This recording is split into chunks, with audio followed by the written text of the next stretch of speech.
আচ্ছা বলো তো, আমরা এল্ডার কখন বসাবো আর ওল্ডার কখন বসাবো?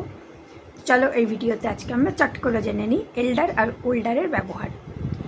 এল্ডার হলো আমাদের সুপারলেটিভ অ্যাডজেক্টিভ, যেখানে ওল্ডার হলো আমাদের কম্প্যারেটিভ অ্যাডজেক্টিভ। এল্ডার ওয়ার্ড দিয়ে আমরা ফ্যামিলি রিলেশনশিপ বোঝাবো। যেমন Arati is my elder sister, মানে আমি এখানে বলেই দিচ্ছি যে আরতি হলো আমার বড় দিদি।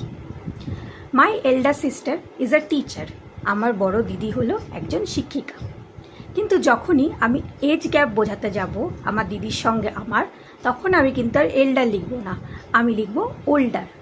যেমন Arati is older than me, মানে আরতি আমার থেকে বয়সে বড়। But this house is older than the one next to it, বা এই বাড়িটি হলো অনেক বছর পুরনো তারপরে যে বাড়িটা আছে তার থেকে। তাহলে আশা করি তোমাদের বুঝতে অসুবিধা নেই ওল্ডার কখন বসাবে আর এল্ডার কখন বসাবে। এরকমই আরও ছোটো খুঁটিনাটি জানতে আমার চ্যানেলটা সাবস্ক্রাইব করে নাও। Thank you.